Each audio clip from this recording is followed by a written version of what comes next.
Bueno, en esta charla me voy a referir sobre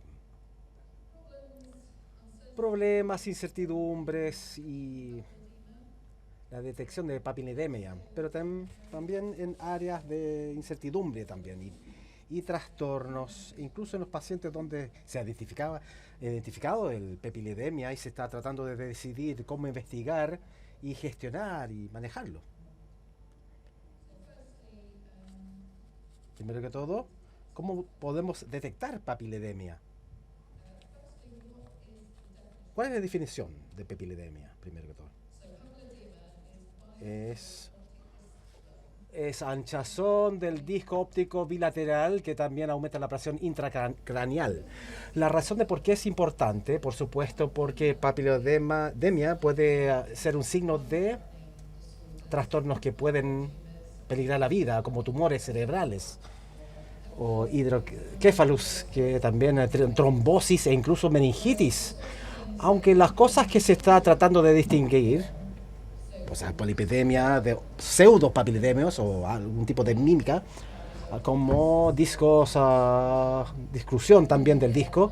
Generalmente estas cosas son benignas y en la mayoría de los pacientes no afectan la visión, pero sí, y tampoco son, bueno, peligran la vida. Pero sí puede ser muy complicado distinguir papilidemia verdadera, auténtica, de otras cosas que pueden mimetizarlo o imitarlo. Quizás sea difícil distinguir cuál realmente es y cuáles no son. Este imagen aquí es un disco óptico múltiple, aquí tiene intrusión y al final sí tiene papilidemia verdadera. El signo que realmente indica que tiene papilidemia el paciente es oscuración de los vasos. Pero si ven este paciente en la clínica, quizás puede ser el de la izquierda, que tengo un poco de dolor de cabeza. A menudo su nivel de certidumbre en decidir si tiene o no hinchazón del disco óptico aumenta la incertidumbre, por lo tanto. Esto fue un problema en el Reino Unido, de donde yo trabajo, cuando un niño que se llamaba Vincent Parker, él falleció después de ir al oftalmólogo y de hecho él tenía papilidemia y el oftalmólogo por alguna razón no lo identificó y no refirió al paciente al hospital. Por lo tanto, este niño falleció de hidrocáfilis. Desde este caso, que fue en 2016, muchos hospitales, incluyendo el hospital de Bristol, ha visto un enorme aumento en pacientes que se le están referenciándose por parte de su oftalmólogo porque le preocupa que esa persona puede presentar papilidemia.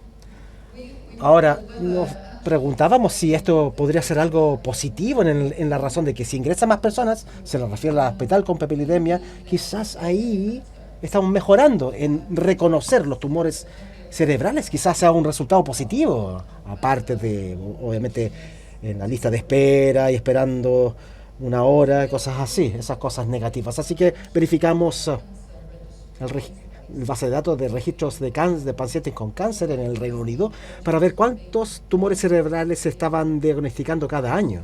Como pueden ver, no ha habido un gran aumento en 2016. Así que hay una cierta tendencia a poder identificar más tumores cerebrales y debido a porque estamos escaneando más personas. Pero por cierto, no mejoramos simplemente en 2016. Eso no es la razón. Ahora, el impacto mayor fue, por supuesto, los pacientes saludables, aquellos con pseudo papilidemia que se les refería al hospital debido a que bueno, por su oftalmólogo. La línea gris es el número total de personas que asistían a nuestro departamento de emergencia ocular. Tenemos un hospital dedicado. Entonces los pacientes, hay miles de pacientes a quienes se les trata ahí. Y estas cifras fueron tomadas de antes, durante y después de la primera pandemia, cuarentena de pandemia. Pueden ver el número de casos, obviamente bajó, ya que hubo una cuarentena nacional. Las barras son un número de pacientes con un hinchazón del disco. Lo en naranjo realmente son los pacientes que en realidad presentaban papilidemia. En azul, la barra azul, son aquellos pacientes que se les refirieron ahí, pero no presentaron papilidemia. La cuarentena, por lo tanto, tuvo un gran impacto en los falsos positivos en vez de los verdaderos casos. Nos interesaba saber también de por qué estos pacientes se le estaban, bueno, ingresando a nuestro establecimiento. No sé si ocurre lo mismo acá en Chile, pero de los casos verdaderos de papilidemia, la mayoría tenían una condición que se llama idiopatía, hipertensión intracraniano. Solo 10% de aquellos tenían lesiones, espacios que ocupaban como tumores cerebrales. Este porcentaje no ha cambiado durante o después de la cuarentena. Permanece a ese nivel aún. Y vimos el desglose de casos que no presentaban papilidemia, pero sí se le enviaban al hospital.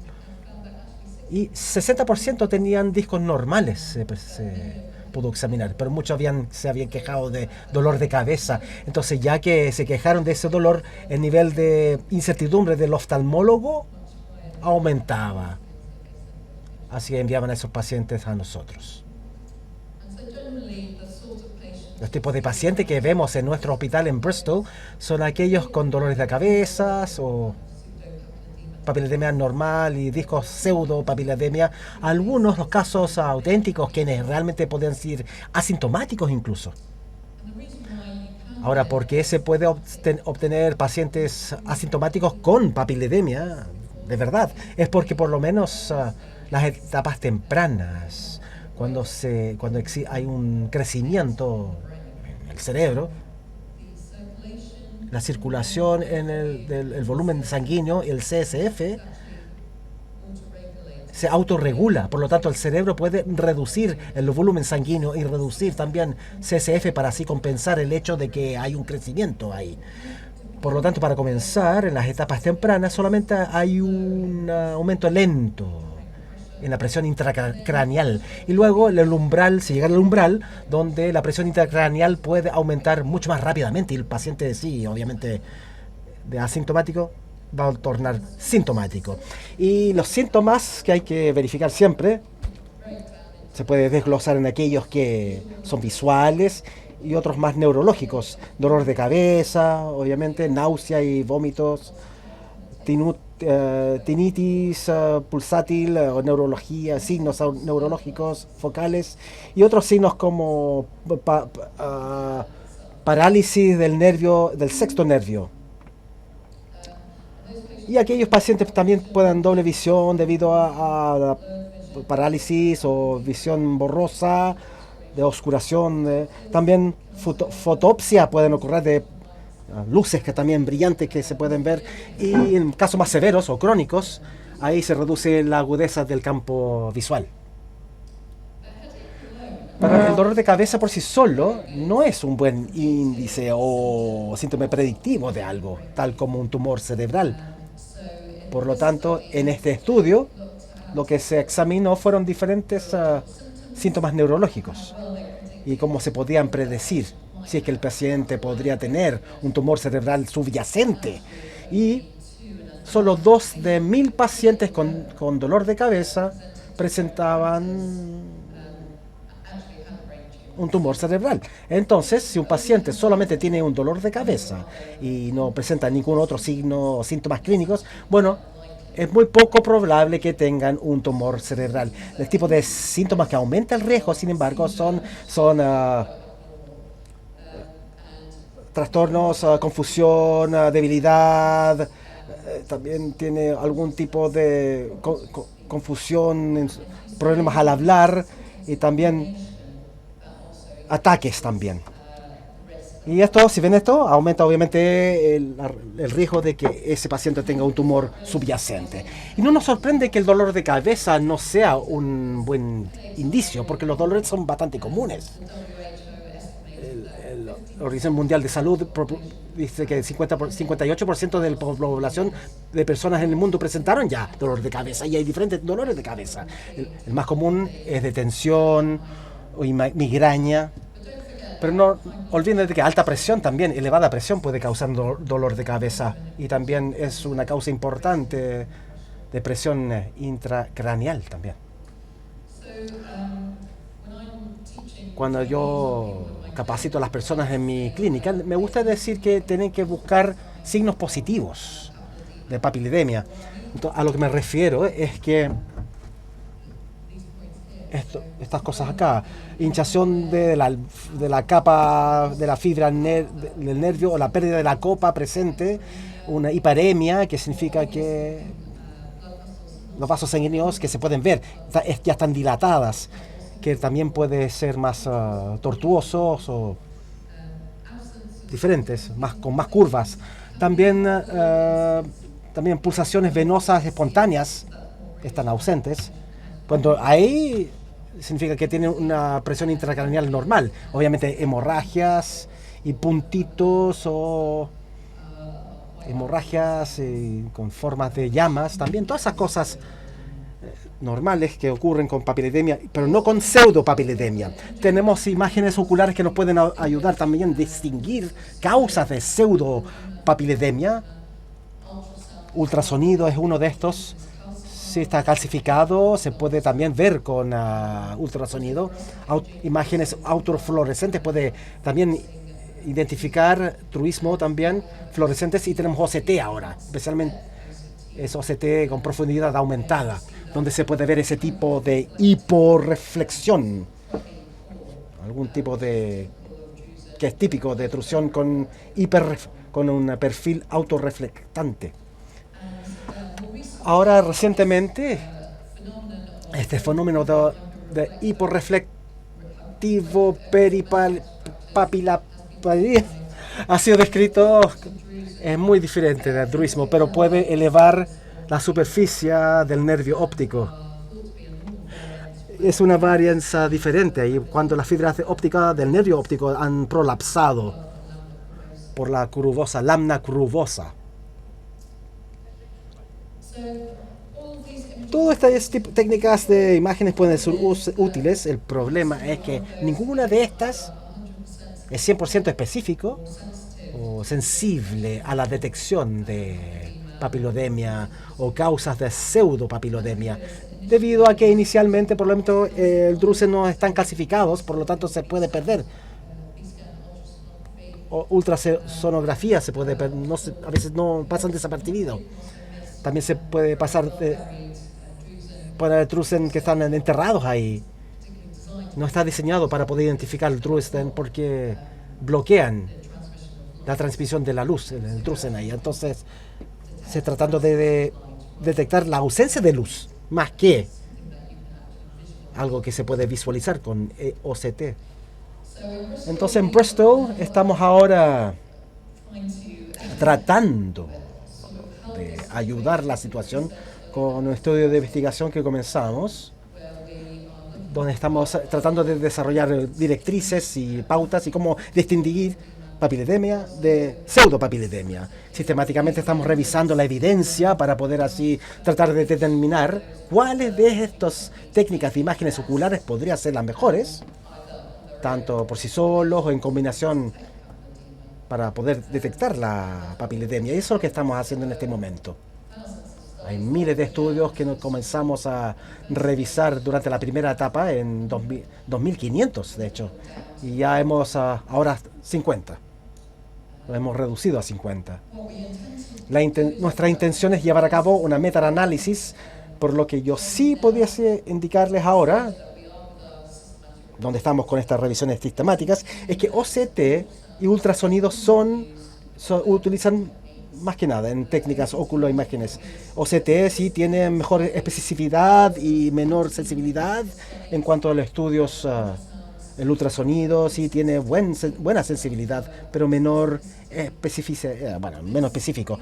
Y estas cifras, por lo tanto, le dan un poco de falsa información, porque todos estos diferentes estudios utilizan diferentes umbrales para poder así distinguir o clasificar si es que un paciente sí presenta papilidemia o no. Por lo tanto, si han utilizado un umbral del grosor, del nervio, del fibra, siempre quizás utilizan 150, otros 130. Obviamente va a variar dependiendo de de cuál va a ser lo específico y la sensibilidad. Hay mucho interés si es que hay un umbral en cuanto a grosor del nervio óptico que puede indicarle que realmente ese paciente presenta papilidemia o no. Nuevamente, hay muchas variaciones en los estudios y creo que pueden ver que hay un poquito de traslapo ahí en el grosor promedio en alguien que tiene papilidemia y pseudopapilidemia. Puede traslaparse en algunos de estos estudios. Esas mediciones incluso pueden traslaparse con el resultado normal. Ahora, otro problema que sabemos que el nervio, bueno, no es sí mismo en la circunferencia del disco, que el grosor de la retina también puede ser superior, inferior y puede ser temporal también. Entonces, si se toma un promedio, se pierde esa información. Pero esperemos al avanzar con nuestras metaanálisis, podemos quizás otro año más, les podría decir si hay un umbral o no.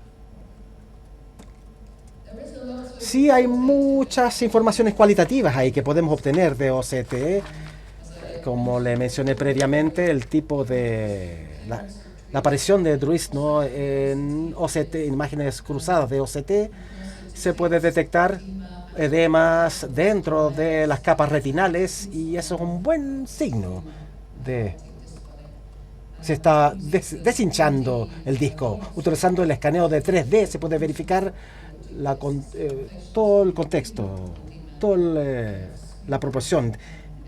Tienen lados más romas del disco. En vez de los papilodemias tienen los bordes más definidos. Digamos que su paciente decidieron, basándose en sus exámenes clínicos y las imágenes, digamos que sí presenta papilodemia. ¿Qué se hace en ese caso? Papilodemia se define como se baja la hinchazón intracraneal. Significa que cualquier aumento tiene que deberse a un cambio en alguno de estos tres compartimentos, ya que el cráneo tiene un volumen fijo.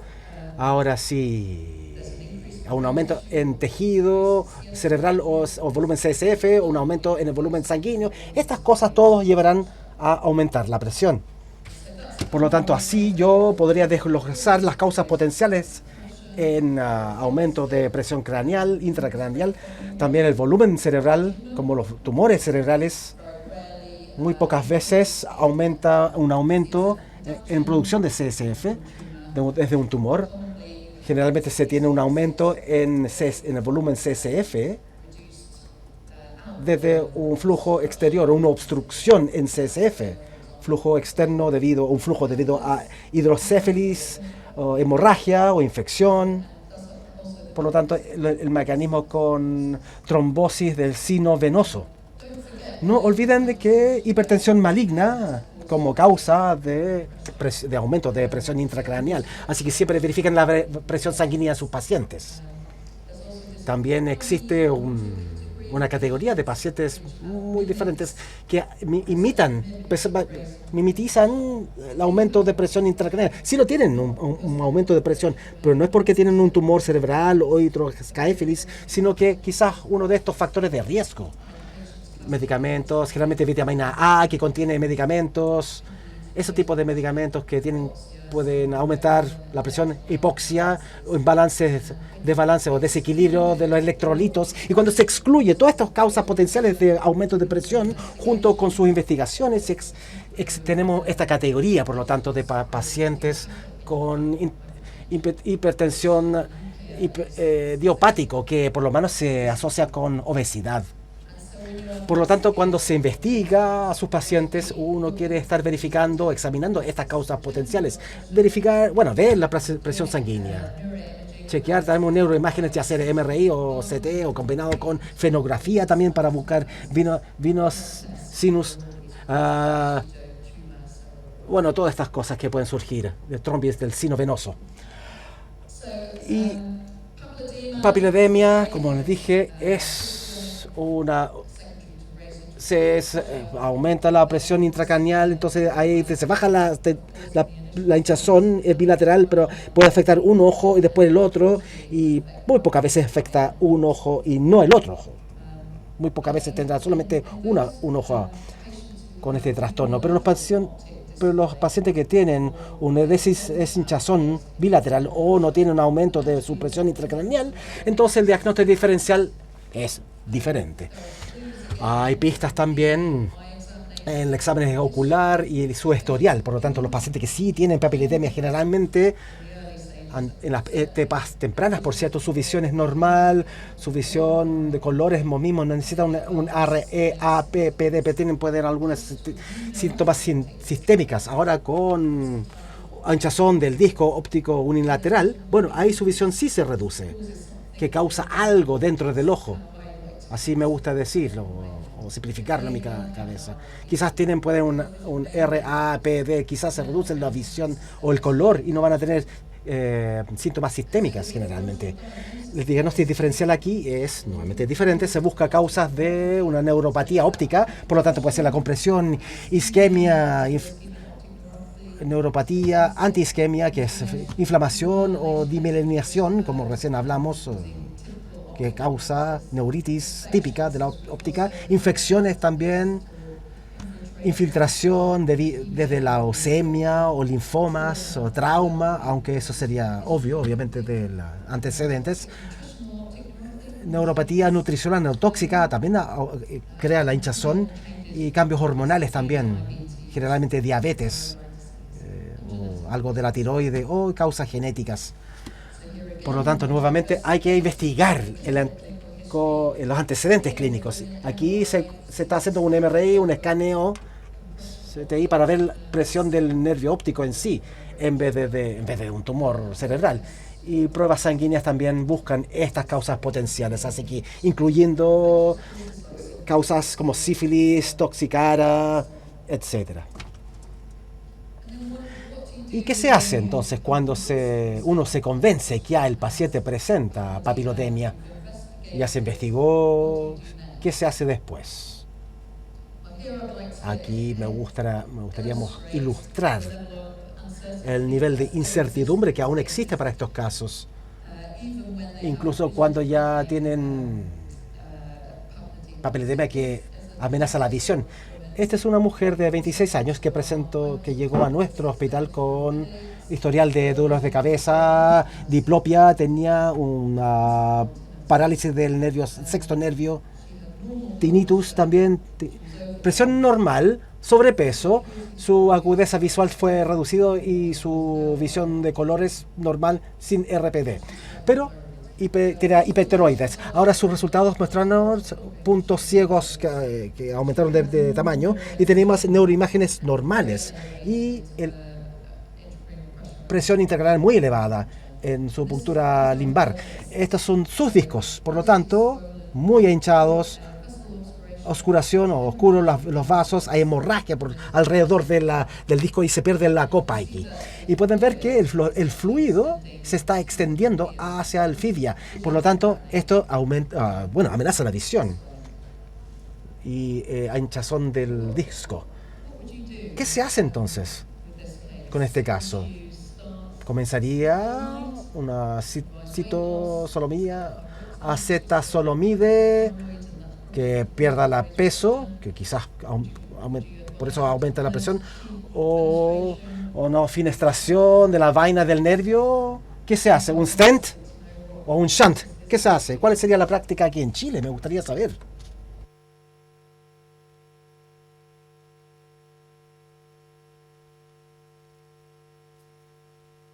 1, 2 y 3, entonces. ¿Alguien más quisiera hacer una intervención quirúrgica? ¿No? Nadie. Bueno, en realidad, sí, por supuesto, hizo 1, 2 y 3, pero esta amenaza la visión, ese tipo de papilodemia, así que el problema es que 1, 2 y 3 no van a funcionar rápidamente o suficientemente rápido para salvar su visión. Recuerda que ella ya perdió algún tipo de agudeza visual debido al papilodemia y sí tenía fluido extendiéndose a la fibia. Así que tenemos que reaccionar rápidamente para invertir esa situación, para que no pierda la visión. Bueno, se utilizó un shunt ahí, pero sí la razón de por qué se utilizó el shunt es porque en nuestro hospital esa es la forma en que tratamos trastornos o papilodemia que afectan la visión. Pero en otros hospitales en el país quizás hubiese recibido una fenestración de la vaina nerviosa o del nervio óptico o extensión, pero bueno, depende al servicio local. ¿Cómo es el servicio local? Más que de lo que presenta la evidencia. La verdad es que no sabemos cuál es la mejor intervención quirúrgica para este tipo de papilodemias que amenazan la visión. Lo que sí estamos haciendo en el Reino Unido, hay una examen clínica o una prueba clínica para responder eso. Aquí en esta prueba estamos comparando el shunt con el stent para papilodemia que afecta la visión o que puede amenazar la visión. Quizá en 5 años más les pueda decir cuál es el mejor tratamiento. Y ese sería el final de mi presentación. Gracias.